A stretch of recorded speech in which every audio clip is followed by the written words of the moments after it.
बंधु, मैं हमेशा एक बात कहा करता हूं कि कोई व्यक्ति तो अगर किसी को जो अपने जीवन के परिवर्तन से किसी को सिखा सके, उस व्यक्तित्व का नाम स्वामी श्रद्धानंद महाराज है। दोबारा सुनाता हूं।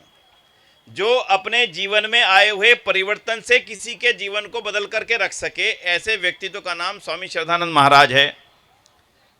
जो अपने जीवन में दिए गए त्याग के माध्यम से किसी व्यक्ति को प्रेरित कर सके समाज के कार्य करने के लिए, तो मुझे लगता है दूसरा व्यक्ति तो शायद ही कोई मिलेगा सिवाय स्वामी श्रद्धानंद महाराज के।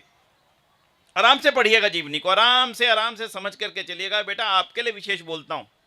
जितने बच्चे बैठे हैं, ज्यादा छोटे हैं, शायद पूरी बात ना समझ पाएंगे, पर बेटियां मेरी बात को समझेंगी। व्यक्ति जीवन में किसी ना किसी से किसी ना किसी प्रकार की कोई ना कोई शिक्षा लेता है। मैं आचार्य विजयपाल जी से कहूं कि आचार्य जी, आपने ये जो मन में विचार आया आपके कि मैं जीवन दे देना चाहता हूं, ये विचार आपके मन में कहां से पैदा? वो तो बताएंगे, मुझे फिलाने व्यक्ति के जीवन से प्रेरणा मिली, मैं उनसे मिला। क्यों जी? ठीक है, आचार्य ऋषिपाल जी से पूछे, सारा जीवन अर्पित कर दिया स्वामी श्रद्धानंद के इस पथ पर। हम उनसे पूछेंगे, आचार्य जी आपके मन में भावना कैसे पैदा हुई? वो भी बताएंगे कि मुझे फलाने व्यक्ति ने प्रेरित किया। यानी दुनिया में हम जितने भी यहाँ पर बैठे हैं, आर्य समाज के विषय में तो मैं कह ही सकता हूं कि किसी ना किसी व्यक्ति की प्रेरणा से हम आर्य समाज के साथ जुड़े। बंधु, आज चर्चा स्वामी श्रद्धानंद की है। इन बेटियों के सामने इस चर्चा को रखने का मकसद मेरा यह है कि जब हम गुरुकुल के माध्यम से अपने जीवन के निर्माण और जीवन के निर्माण के माध्यम से राष्ट्र और समाज के निर्माण के लिए कुछ करने की इच्छा रख रही हैं, तब आपको ये विचार करना पड़ेगा कि देश में जितना भी परिवर्तन आया है, उस परिवर्तन के पीछे चिंतन और सोच थी किसकी? अपने आप दुनिया में कुछ भी नहीं होता। दोबारा समझिएगा बेटा, अपने आप जीवन में कुछ भी नहीं होता। किसी भी चीज को करने वाला कोई व्यक्तित्व हुआ करता है, कोई भी हो। ये माइक अपने आप यहां नहीं आया, कोई व्यक्ति आया, उसने इस माइक को यहां लगाया। ये दरिया भी अपने आप नहीं बिछी, कोई व्यक्ति आया, उसने यहां बिछाया। आप भी अपने आप यहां नहीं आए, किसी ने प्रेरणा दी, आपके आचार्य जी ने प्रेरणा दी कि चलो भाई स्वामी श्रद्धानंद जी का बलिदान दिवस है, चलते हैं। किसी ना किसी की प्रेरणा से ही व्यक्ति उठ के खड़ा होता है और फिर आगे बढ़ता है। मैं आज आपके सामने एक ऐसी घटना रखूंगा, आप कल्पना करके देखना कि एक व्यक्तित्व के किस कदर महानता के कारण से, और किसी ऐसे व्यक्ति का जीवन वो भी केवल एक वाक्य से बदल जाना। ऐसी घटना स्वामी श्रद्धानंद के जीवन की शायद ज्यादातर महानुभावों ने सुनी नहीं होगी। आप में से किसी ने लाला रघुमल जी का नाम सुना है? किसने सुना है लाला रघुमल का नाम? एक हाथ उठाए, केवल एक, दो, चार होंगे भाई। अरे होली के अवसर पे आते हो तो लाला रघुमल आर्य कन्या सीनियर सेकेंडरी स्कूल है ना दिल्ली में, तो नाम तो सुना है कम से कम। लेकिन किसी को यह मालूम नहीं होगा कि लाला रघुमल बने कैसे। आज मैं स्वामी श्रद्धानंद के जीवन के उन एक दो पहलुओं पर लेकर के चलता हूं, जिन एक दो पहलुओं से मुझे उनके बारे में गहराई से जानने का अवसर मिलेगा कि स्वामी श्रद्धानंद के जीवन के अंदर था क्या। सबको मालूम गुरुकुल कांगड़ी की स्थापना की, सबको मालूम सारी संपत्ति दे दी, सबको मालूम अपने बच्चों के लिए जो संपत्ति रखी थी वो भी दे दी। सरल नहीं है बंधुओं, बड़ा कठिन है। मेरा कल दांत का छोटा सा ऑपरेशन हुआ तो बड़ा जारी दर्द था, और जब बहुत ज़्यादा दर्द होता है ना, तब ऐसा ज़िंदगी सब बेकार सी लगने लगती। क्या फ़ायदा, मर गया है राम, क्या ज़िंदगी है जी, कर लो जो करना है, ऐसे ऐसे विचार मन में आने लगते हैं। तो रात को जब मैं लेटा हुआ था दवाई लेकर के, तो मन में विचार आ रहा था कि थोड़ी सी कल्पना करके हम देखें, मुझे तो थोड़ा सा कष्ट हो रहा है। जिस तरह के कष्टों को स्वामी श्रद्धानंद ने झेला, हम केवल मुंह से बोल देते हैं, बस केवल इतना सा। थोड़ा सा अनुमान लगा करके देखेंगे, मैं उस घटना को आपके सामने रखूंगा। लेकिन पहले लाला रघुमल की घटना रखता हूं। क्यों रखना चाहता हूं? ताकि हर व्यक्ति के जीवन में हम कुछ तो लेके जाएं, स्वामी श्रद्धानंद से प्रसाद के रूप में कुछ तो लेकर के जाएं। आपके पास कोई पहले व्यक्ति नहीं है कन्हैयालाल आर्य जी, जिन्होंने अभी खड़े होकर के आपसे कहा था कि स्वामी श्रद्धानंद की जीवनी जो उन्होंने खुद ने लिखी, और एक जीवनी जो उनके सुपुत्र ने लिखी, मेरे पिता, वो पढ़ लें। मैं भी पूछूंगा नहीं, पर अपने आप से सब पूछना, जितने बैठे हैं हम में से, दोनों में से किसने कौन सी पढ़ी, आराम से पूछ लेना अपने आप में से। लाला रघुमल दिल्ली के व्यवसायी थे। दिल्ली में जो नया बाजार, जहां से ये बाजार श्रद्धानंद बलिदान दिवस का जुलूस शुरू होता है, उसी में उनकी दुकान थी। उस दुकान के ऊपर, उन सारे नया बाजार के ऊपर अलग अलग कार्य चलते थे। उनका एक मित्र बोला महात्मा मुंशी राम बाजार सीताराम में आए हैं, यहीं पे नया सड़क पे चावड़ी बाजार में आए हैं, आप भी लाला जी चल पड़ो जरा उनके प्रवचन को सुनने। तो उत्तर सुनिए, ना ना ना भाई तू जा, मैं तो आर्य समाजी नहीं हूं, मेरा क्या काम है तेरा, ना भाई मैं तू जा, मैं तो अपनी धुरे दुकान पे जाऊंगा। मित्रता के नाते फिर से कहा लाला जी चल पड़ो, क्या एक बार मिल लेंगे देख लेंगे। लेकिन ये तो जानते थे मुंशीराम नाम के एक बड़े व्यक्ति हैं, लेकिन ज़्यादा नहीं पता था लाला रघुमल को। लाला रघुमल अत्यंत आग्रह करने पर मित्रता के नाते, चल भाई तू कह रहा तो चल पड़ता हूँ, लाकि मेरा जाने का कोई मतलब है नहीं, चले गए, बैठ गए। बंधुओं, बैठने के बाद अब जो मैं घटना सुना रहा हूं वो उन्हीं की लिखी हुई है, वो सुनना। लाला रघुमल कहते थे बेमन से गया था, मतलब नहीं था मेरा जाने का, क्योंकि मैं ना आर्य समाजी था, ना मैं आर्य समाज को मानता था, ना मैं आर्य समाज को स्वीकार करता था। मैं चला तो गया, लेकिन जाकर के जब मूर्त देखी, सामने बैठी हुई एक अत्यंत प्रभावशाली मूर्त, लंबी दाढ़ी, और उन्होंने जाते हुए एक बात कही, मतलब अपने प्रवचन के दौरान एक बात कही कि दिल्ली के हिंदू व्यापारियों ने अपने बच्चों के नाश करने का साधन स्वयं ही अपने पैसे से पैदा किया हुआ है। और आज मैं बड़े दुख से इस बात को कहना चाहता हूं कि अगर वो अपने आने वाली संतति की रक्षा करना चाहते हों तो वो किसी ना किसी रूप में उसको तत्काल ही खाली करवा लें। इस बाजार के सब व्यापारियों ने अपने ऊपर की जगहें जो हैं नाचने वालियों के लिए किराए पे दे रखी थी। स्वामी श्रद्धानंद की सोच को देखना बंधुओं, किस कदर कितनी बड़ी और कितनी महान, कितनी दूर तक की सोच थी। शब्द सुनना, अपनी संततियों के बर्बाद करने का व्यवस्था खुद ही आपने अपने आप ही कर रखी है।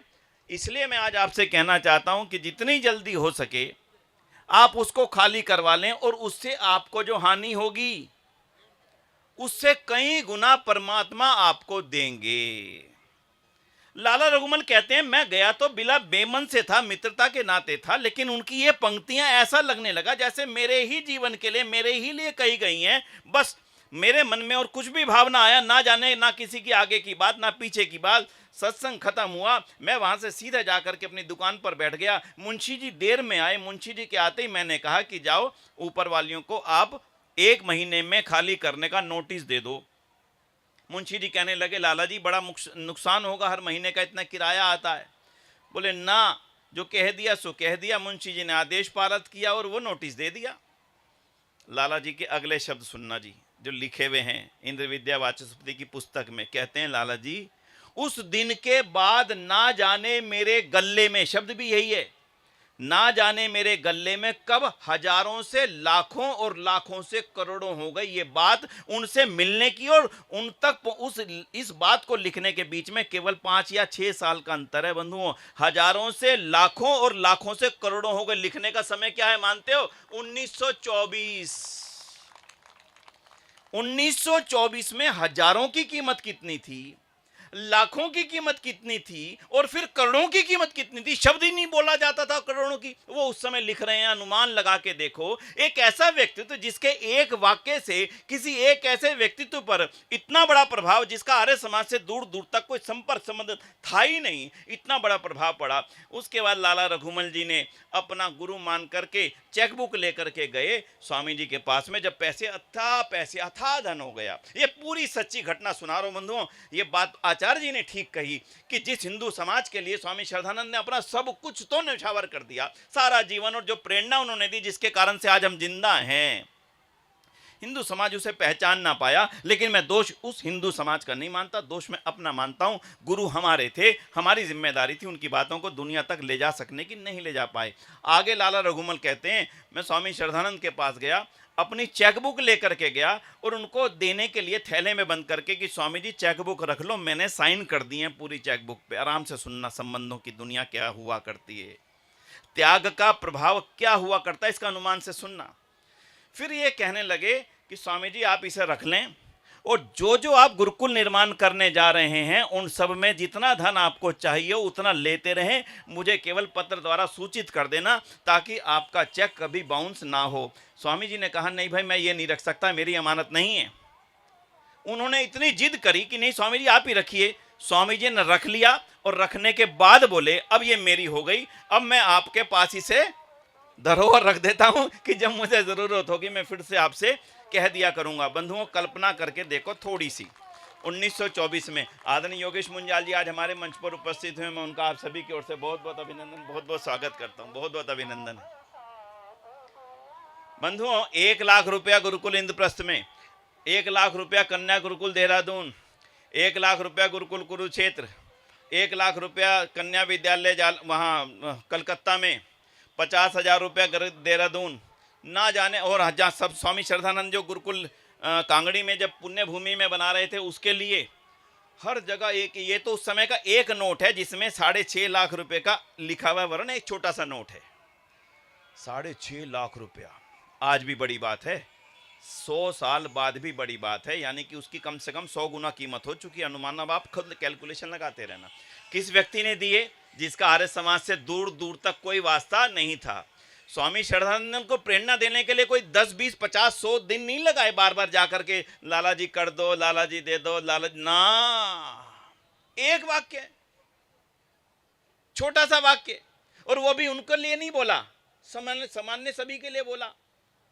उसके बाद लाला रघुमल ने ट्रस्ट बनाया, लाला रघुमल स्कूल दिल्ली में बना, कलकत्ता में बना, अनेक कन्या गुरुकुलों को सेवाएं, मतलब एक व्यक्ति के जीवन में परिवर्तन लाने का अगर उस व्यक्ति को श्रेय है जिसकी हजारों घटना हमारे सामने थी, अभी तक एक ये छोटी सी वाली घटना हमारे सामने नहीं थी। आप में से बहुत कम लोगों को जानकारी होगी कि वो फिर स्वामी श्रद्धानंद को उन्होंने भेंट दे दिया था, वो वाला भवन, जिस भवन में इस समय स्वामी श्रद्धानंद बलिदान भवन है, ये शारदीय शिख सभा को भेंट दे दिया था। स्वामी जी शारदीय शिख सभा के प्रधान थे, उसी भवन में उनका निवास स्थान हो गया था, और अंत में बलिदान भी उसी लाला रघुमल जी की उसी कोठी पर ही हुआ, उसी भवन में हुआ।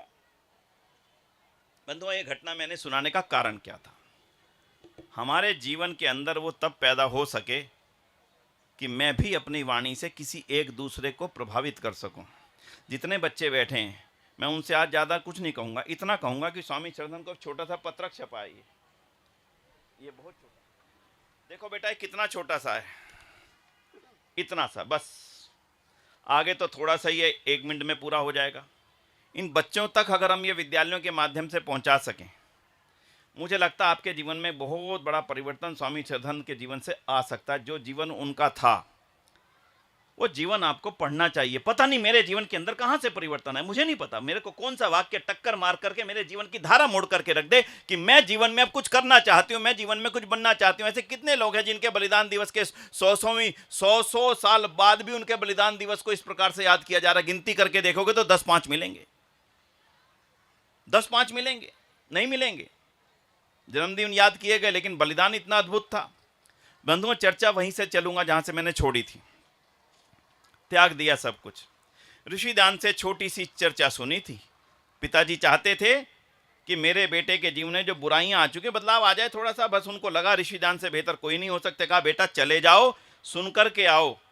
ऋषिदान का भाषण प्रवचन चल रहा था, स्वामी श्रद्धानंद ने बैठ कर के सुना, और सुन कर के जीवन में ऐसा बदलाव आया, शराब छोड़ दी, नशा छोड़ दिया और बुरी आदतें छोड़ दी, सब कुछ छोड़ करके बस एक जीवन का लक्ष्य बन गया। ऋषि दयानंद ने कहा है जीवन में कुछ ऐसा करके जाना जो संसार तुम्हारे बाद भी याद करता रहे। इन बच्चों से अब एक बात कहना चाहता हूं, सारी संख्या बच्चे बैठे हैं, अपने जीवन में एक पक्का संकल्प लो कि मैं जब इस दुनिया से जाऊं तब मेरे को दुनिया याद रखे। ऐसा मेरे को काम कोई करना है। यही गुरुकुल के ब्रह्मचारियों को आज विचार करना है, और यही गुरुकुल की बेटियों को और ये विद्यालय से आए इन बच्चों को विचार करना है कि मैं जीवन में कुछ ऐसा काम करके जाऊं मेरे जीवन के बाद भी दुनिया मुझे हमेशा याद रखे। ये सोच करके जीवन जीना। जब भी कोई काम करो ये विचार मन में रखना, क्या मेरे इस कार्य से दुनिया मुझे याद रखेगी? क्या मेरे इस कार्य से दुनिया मुझे बाद में मेरे को स्मरण करेगी? बाद का मतलब दुनिया से जाने के बाद नहीं होता बच्चों। बाद का मतलब मेरे इस दिन के बाद, यानी जब स्कूल में पढ़ रहे हैं तो स्कूल से निकलने के बाद क्या स्कूल मुझे याद रखेगा? यह विचार करना मन में बैठ करके। क्यों विचार करेगा? क्या मेरे मित्र मुझे याद रखेंगे? वो बेटी थी, वो बहन थी, वो मेरी मित्र थी, वो मेरा दोस्त था जिसने ये काम किया था, जिसने ऐसा बोला था। हमेशा ये ध्यान रखो कि मेरे को किस लिए याद किया जाएगा। मेरे किसी त्याग के कारण, मेरे किसी बलिदान के कारण, मेरे किसी अच्छे काम के कारण। अगर स्वामी श्रद्धानंद का बलिदान दिवस मनाना है तो ये विचार करना पड़ेगा। और बंधुओं, अब थोड़ी सी चर्चा आपसे करता हूं। आर्य समाज में कभी कभी बड़ी निराशा आ जाती कुछ लोगों में, भाई साहब कुछ नहीं रहा, कुछ नहीं रहा, अब तो बस ऐसा ही है, सब विवाद झगड़े, मन नहीं करता। कभी कभी ऐसी बातें आ जाती हैं, उनसे हमारे अंदर जो काम करने की क्षमता होती है वो भी खत्म हो जाती है, उतनी भी रह जाती है, उतनी भी छूट जाती है। बंधुओं, आज सभी लोग एक विचार करना, आर्य समाज में अगर त्याग का सबसे बड़ा उदाहरण उठा करके लाओगे तो बताओ कौन मिलेगा? बताना जी, कौन मिलेगा? हाँ जी, बताओ ना, नाम बोलो ना, ऐसे थोड़ी बात है कि मैं बोलता हूँ आराम शांत रहूं। हाँ जी, कौन मिलेगा? स्वामी श्रद्धानंद। क्यों मिलेंगे? बस संक्षेप में सुनिएगा। मन में विचार आया आर्य समाज का काम करना है तो बाकी काम छोड़ दिया। फिर मन में विचार आया गुरुकुल बनाना, तो पैसा कहां से आएगा? अपनी संपत्ति उठा करके गुरुकुल को दान दे दी। फिर विचार आया करेगा कौन काम? वहां पर व्यक्ति चाहिए ना काम करने के लिए, तो सारा जीवन अपना उठा करके वहां पे सौंप दिया। फिर बात आई अरे बच्चे कौन दाखिल करेगा वहां पर? बच्चे कहां से आएंगे? लोग कहेंगे लो अपने बच्चों को तो यहां रखा हुआ है, हमारे बच्चों को वहां लेने के लिए कहता। अच्छा, अपने दोनों बच्चों को उठा के उस जंगल में ले जाने का प्रक्रम कर लिया कि मैं ही अपने बच्चों को वहां भर्ती कराऊंगा। कन्याओं के लिए विद्यालय खोलने की बात आई, बेटियां कौन देगा? बड़ी घटना लंबी, आज उसकी चर्चा नहीं करूंगा। लाला देवराज जी भी उन्हीं के परिवार के थे, उन्होंने खोली और अपनी दोनों बेटियों को भी उन्होंने गुरुकुल में, उस कन्या विद्यालय में दान दे दिया। और फिर बंधुओं, जो सबसे बड़े त्याग की घटना आई वो तो ऐसी है कि जितनी बार चाहे याद करें। मैं कभी सोचता हूँ, वो करवा चौथ आदियों पे कथा करते हैं ना, और फिर कहते हैं अंत में वो पुरानी क्रमों में के अंदर ये कथा सुनाई है, इस कथा को ये हो वो हो लाने, उसको कथा को भोग लगाते हैं बाद में जाकर। भैया उन कथाओं से जीवन में कुछ मिले या ना मिले, लेकिन स्वामी श्रद्धानंद की जीवन की कथा को हर साल जरूर दोहरा लिया करो अपने घरों में बैठ करके। स्वामी श्रद्धानंद के मन में विचार आया कि कहीं ना कहीं मेरे जीवन के अंदर भी त्याग की कुछ कमी है। दोनों बच्चों को बुला लिया। दो बच्चे थे, दो नौजवान साथी जो गुरुकुल में पढ़ते थे और बड़े थे, ऐसे नहीं थे, छोटे नहीं थे, रह गए थे, अच्छी उम्र हो चुकी थी। उसके अंदर एक कागज रखा अपने कमरे के अंदर और दोनों बच्चों से आकर के कहा कि अगर तुम ठीक समझते हो इस पे अपने हस्ताक्षर कर देना। उस कागज पर लिखा था कि मैंने अपने जीवन की सारी संपत्ति गुरुकुल के हित में दान दे दी है, अब तुम्हारे को देने के लिए एक प्रेस और एक कोठी बची हुई है। मेरी इच्छा अब यह है कि मैं आज उनको भी गुरुकुल को दान दे दूं, अगर तुम्हारी स्वीकृति हो तो इसके नीचे अपने हस्ताक्षर कर दो। इसी घटना को रात को मैं स्मरण कर रहा था। थोड़ी देर के लिए स्वामी श्रद्धानंद बन करके स्मरण करके देख लेना, आज थोड़ी देर के लिए स्वामी श्रद्धानंद बन के कि तुम्हारे दोनों बच्चे सामने खड़े हैं, तुम अपना सारी धन संपत्ति, आसान नहीं है श्रद्धानंद बनना, धन्यवाद है उसका, धन्य धन्य धन्य श्रद्धानंद, कहां से तुम आए, कहां से तुम्हें प्रेरणा मिली, और धन्य दयानंद जिसके प्रेरणा के कारण से ये चीजें पैदा हो सकी। स्वामी श्रद्धानंद ने बच्चों को कितना बड़ा, मैं समझता हूं इससे बड़ी परीक्षा दुनिया में दूसरी हो नहीं सकती। थोड़ी देर के लिए बन करके देखना श्रद्धानंद, और फिर सोचना तुम्हारे बच्चे सामने खड़े हैं, अपनी संपत्ति तुम दे चुके हो, बच्चों के लिए जो कुछ बचा के रखा था वो उनको देने की जो तैयारी थी उसको वापस लेकर के और समाज को दान करने की बात अपने बच्चों के साथ कह रहे हो। कल्पना करके थोड़ी देर देख लेना स्वामी श्रद्धानंद के प्रति कितनी श्रद्धा पैदा होगी, अनुमान से कहीं ज्यादा। और अब थोड़ी देर बाद आंखें खोलना और फिर बन जाना इंद्र विद्या वाचस्पति और हरिश्चंद्र, और फिर इधर खड़े होकर के देखना वहां मेरे पिता बैठे हैं और वो पिता मुझसे कह रहे हैं देखो भाई तुम्हारे दोनों के लिए मैंने जो संपत्ति बचा करके रखी थी और वह दोनों संपत्ति मैं अब गुरुकुल को देने जा रहा हूं। मेरे मन में अपने पिता के प्रति क्या भाव जागृत होंगे, अपना बच्चा कुछ देर के लिए श्रद्धानंद बन के सोचना और कुछ देर के लिए इंद्र विद्या वाचस्पति बन के सोचना, तब पता लगेगा कि स्वामी श्रद्धानंद की जीवन वास्तव में था क्या। कमाल का व्यक्ति। और इंद्र जी क्या लिखते हैं? वो लिखते हैं हमारे दोनों भाइयों के मन में सोचने का समझने का सामर्थ्य ही नहीं था। कल्पना करो, बच्चे कह रहे हैं हमारे अंदर सोचने का सामर्थ्य नहीं था कि इसमें सोचें, करें ना करें, करें ना करें, ना, पिता का आदेश था। हम राम को तो याद करते हैं कि पिता का आदेश के कारण उन्होंने 14 वर्ष का वनवास ले लिया, उससे मैं समझता हूं कहीं बड़ा बलिदान था, छोटा नहीं था। 14 वर्ष बाद वापिस आना था, छोटा नहीं था, बलिदान बड़ा था। लेकिन यहां तो सब कुछ जा रहा था, बच्चों का राजपाट तो क्या, जो चूज संपत्ति सब कुछ जा रही थी। जंगल में खड़े थे, जंगल में बैठे थे गुरुकुल के अंदर, घर जंगल से बाहर जाकर के मेरा कोई ठिकाना नहीं था, नौकरी नहीं थी, व्यापार नहीं था, धन नहीं था, संपत्ति नहीं थी, भूमि नहीं थी, जायदाद नहीं थी। ऐसे पिता, तो इंद्र लिखते हैं हम दोनों ने उसके ऊपर अपने हस्ताक्षर कर दिए और पिताजी ने उसी दिन सभा में जाकर के घोषणा कर दी कि मैं इन दोनों संपत्तियों को भी आर्य समाज को दान दे रहा हूं। कल्पना करके देखो बंधुओं, इस त्याग को आराम से फैलाना इस घटना को। अब मेरा एक छोटा सा प्रश्न आपसे है, कई बार पूछता हूं मैं महानुभावों से, यह त्याग दोनों बच्चों का ज्यादा बड़ा था या स्वामी श्रद्धानंद का त्याग ज्यादा बड़ा था? बताओ। जो कह रहे हैं बच्चों का हाथ उठाओ एक बार, और जो कहते हैं स्वामी श्रद्धानंद का वो उठाना, कम हाथ उठे। बंधुओं, ये मेरा व्यक्तिगत आकलन है।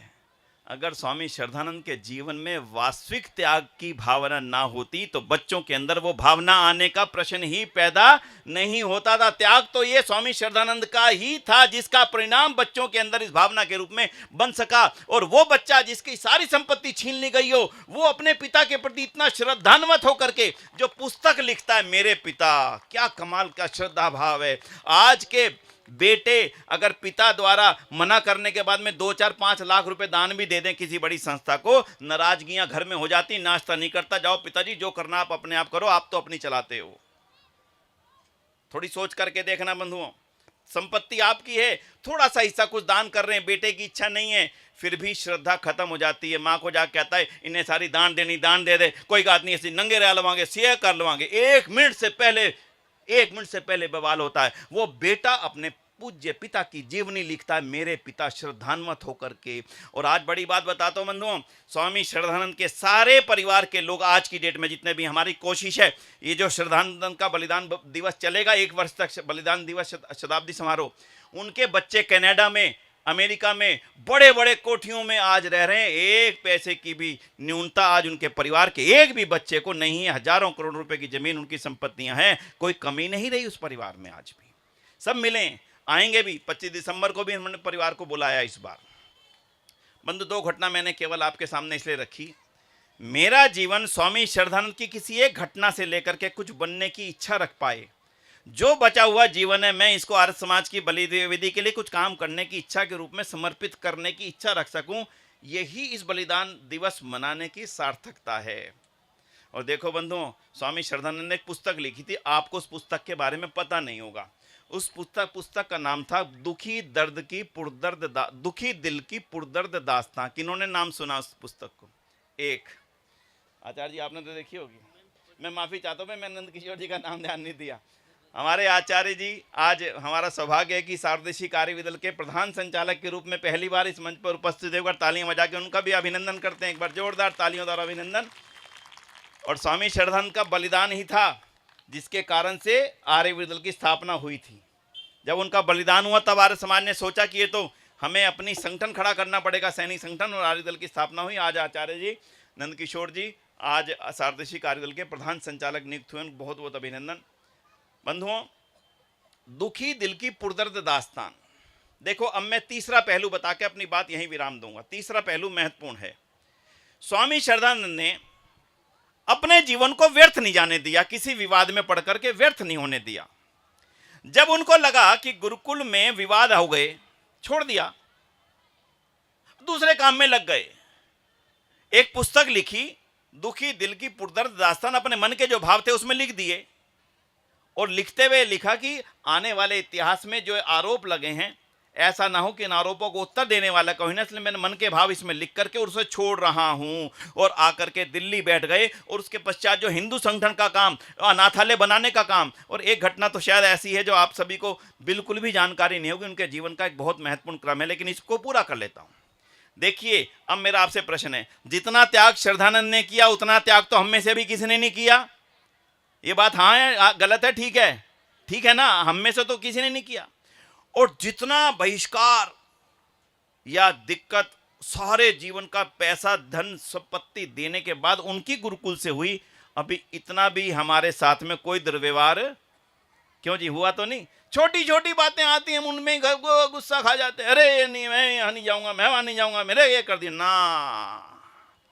श्रद्धानंद ने एक बात समझ ली थी, ये नियति है, क्या पता नियति ही मुझे कहीं और लेकर के जाना चाहती हूँ। उन्होंने एक दिन भी वेस्ट नहीं किया, विवाद नहीं किया, झगड़ा नहीं किया। चाहते तो झगड़ा करते, विवाद करते कि ये मेरी दी हुई संपत्ति है, मेरे दान की हुई संपत्ति है, मेरी स्थापित की हुई संपत्ति है, मैं ही चलाऊंगा, मैं ही करूंगा ना। ये संगठन के एक एक व्यक्ति को सीखने के लिए बात है बंधुओं। किसी भी कीमत पर उन्होंने एक दिन भी वेस्ट किए बिना हिंदू संगठन के लिए निकल पड़े। उसके बाद दलितोद्धार का काम जितना हुआ इस देश के अंदर अलग इतिहास है, आज उसकी चर्चा नहीं करूंगा। अछूतोद्धार का जितना काम हुआ और उसके पश्चात जो सबसे बड़ा काम आज जिसको हर आदमी खड़े होकर के लेकर के झंडे चलना चाहता है, शुद्धि आंदोलन, शुद्धि आंदोलन, शुद्धि आंदोलन, उसको उठाने वाला कोई व्यक्तित्व था, स्वामी श्रद्धानंद थे। और अनाथालयों की स्थापना का क्रम, गुरुकुलों की स्थापना का क्रम, एक गुरुकुल यहां बैठे हैं इंद्रप्रस्थ, एक गुरुकुल कुरुक्षेत्र में, एक गुरुकुल सूपा में और एक गुरुकुल कांगड़ी है ही। सारी संपत्तियां 250, 300, 400 एकड़ में बनी थी, 400 एकड़ में। आप कल्पना करके देखो कौन था बनाने वाला। लेकिन एक इतिहास की घटना, इसलिए पहले उसको पूरी कर लूं। इसलिए आपके मन में कुछ भी छोटे मोटे विवाद आर्य समाज के काम करते हुए पैदा हो जाएं, कभी अपने आप को अलग बिल्कुल भी मत करना। मन से और ज्यादा ऊर्जा से और ज्यादा शक्ति से मैं आर्य समाज का काम करूंगा, यही मेरे लिए श्रद्धानंद से कुछ लेने की बात है। और अंतिम घटना सुनाता हूं सब बंधुओं को। आपने दिल्ली का शीला सिनेमा सुना है? शीला सिनेमा देखा पहाड़गंज में, नई दिल्ली स्टेशन के पास में? सुना। उस नई दिल्ली स्टेशन के शीला सिनेमा के पास में एक बहुत बड़ी कॉलोनी है, उस कॉलोनी का नाम है आर्यनगर। कुछ ही लोग शायद वहां गए भी होंगे। नरेंद्र जी आपने देखी हो तो देखी हो, आर्यनगर देखिए पहाड़गंज में। बंधुओं, कल्पना नहीं कर सकते कि वो कितनी बड़ी देन थी आर्य समाज की, स्वामी श्रद्धानंद की, इस हिंदू जाति को। कुछ दलित परिवार रहा करते थे, उनके लिए कुआं था अजमेरी गेट पर, लेकिन उस कुएं से दलित परिवार पानी नहीं भर सकते थे और उनको पानी भरने के लिए यमुना पे जाना पड़ता था। और बंधु, आप में से शायद ही कोई जानता हो कि यमुना में भी यमुना के पानी को अलग धारा बना करके एक बड़ा पोखर बना दिया गया था कि जिस पानी को ये अपने हाथ से छुएं वो पानी दोबारा यमुना में ना मिल जाए, इसलिए इसी पोखर से ही पानी भरना पड़ेगा। वो पानी की धारा वहां तक आती थी। सारे दलित परिवार बेचारे दुखी होकर के मरते खटते जाते थे। और इससे भी बड़े दुख की बात यह है, उस कुएं से मुसलमान पानी भर सकता है। सोचो हिंदू जाति की हालत, अपने आप सोचो। उस कुएं से मुसलमान पानी भर सकता है, ईसाई पानी भर सकता है, पर मेरा ही भाई पानी नहीं भर सकता। स्वामी श्रद्धानंद के पास ये बात आई कि स्वामी जी ये तो सब मुस्लिम बन जाएंगे, आर्यों गले से लगा लो इन्हें वरना ये लाल गैरों के हो जाएंगे। आज हो गए, हमारी कमियों के कारण से हो गए, पर स्वामी श्रद्धानंद ने जो काम किया था वो आज हम कर सकते हैं। बस उतनी बात रखूंगा अब बस मैं। स्वामी श्रद्धानंद उनको सबको इकट्ठा किया, क्या चाहते हो? बोले क्या करें स्वामी जी, पानी हम इस कुएं से भर नहीं सकते, हमारे बच्चे तुम्हारे स्कूलों में पढ़ नहीं सकते, हमारे को मंदिर में घुसने नहीं दिया जाता, अपने साथ बैठ करके खाना नहीं खाने दिया जाता, और तो और हमारे अपने घर नहीं हैं, हम दर दर भटकते हुए एक एक छोली डाल करके रहने का जीवन चलाने का काम कर रहे हैं। आप बताइए हम जीवन में करें तो क्या करें, कहाँ जाएं? और वो सारी जाति जो बनने के लिए तैयार थी, स्वामी श्रद्धानंद ने इतिहास का वो काम किया जिसकी कभी किसी ने आज भी कल्पना नहीं कर सकता। स्वामी श्रद्धानंद ने मिलकर के नारायण दत्त ठेकेदार के जी के साथ में पूरी जगह खरीदी आचार्य जी, ली आर्यनगर की। उसमें 100-100 गज के प्लॉट काटे गए, बाकायदा कॉलोनी बनाई गई, उसके बीच में आर्य समाज मंदिर बनाया गया और पूरी कॉलोनी में 4 कुएं बनाए गए। उनकी बेटियों को पढ़ने के लिए स्कूल बनाया, उनके बेटों के पढ़ने के लिए अलग स्कूल बनाया, बेटियों के लिए अलग, बेटों के लिए अलग, मंदिर अलग, कुएं अलग, और सबको 100-100 गज के प्लॉट दे करके एक शर्त रखी, अब तुम छोटे नहीं हो, तुम्हारे नाम के आगे आर्य लिखा जाएगा। और आर्य लिख करके सबको घर दे दिए गए, उनके नाम पर रजिस्ट्रियां करवा दी गईं और कॉलोनी का नाम रखा गया आर्य नगर। बंधुओं, सोच करके देखना आराम से। स्वामी श्रद्धानंद के कितने पहलू बताता जा रहा हूं। सीमा के समय की सीमा मुझे ध्यान में नहीं रहा, बैठता तो घड़ी भी सामने रहती, ध्यान नहीं रहा कब शुरू किया था। ठीक है, तो बंधुओं अब मैं इससे ज़्यादा नहीं बढ़ूंगा, मैं अपनी बात को यहीं विराम दूंगा क्योंकि समय से 5 मिनट ज़्यादा है। मैं बस आपको एक निवेदन करूंगा, आज का दिन स्वामी श्रद्धानंद के ऊपर समर्पित करिए। यहाँ पुस्तकें बिक्री के लिए हैं, यहाँ पर माननीय श्रीमती वीपी बजाज जी की श्रीमती जी यहाँ पर आई हैं। आप सभी की ओर से उनको एक बार करतल ध्वनि द्वारा उनका अभिनंदन करते हैं। यहाँ पधारने पर उनका बहुत बहुत स्वागत, बहुत अभिनंदन। मैं अपनी बात को वापस ला रहा हूँ। बस आज मेरा आपसे एक अनुरोध है, जिनके पास ये पहुँच जाए वो इसको अगर अपने पास रख लेंगे तो एक कृतज्ञता होगी। आज का छोटा सा टास्क लेते हैं। आजकल मोबाइल तो सबके पास है, आचार्य जी ने कहा उसको प्रयोग ढंग से किया करो। तो ढंग का प्रयोग ये है, इसके 4 फोटो खींचें और आज इस जुलूस में जाने से पहले ना सब अपने मित्रों को अपने अपने ग्रुप में इस फोटो को भेजें कि आज स्वामी श्रद्धानंद का बलिदान दिवस मनाया गया। जानिए स्वामी श्रद्धानंद आखिर थे कौन। सारे स्कूलों में दे दो। अच्छा, स्कूलों में तो भाई बहुत धन्यवाद आज भाई साहब का। भाई साहब ने कहा है कि सभी स्कूलों में तो आर्य केंद्रीय सभा की तरफ से भिजवाएंगे ताकि आप पढ़ जाएंगे। आर्य समाज भी दे देंगे। आर्य समाज वाले ले लें, ये दें से उससे पहले ले लें, लेने का मतलब पैसे दे के ले लेना। स्कूलों में भिजवाएंगे।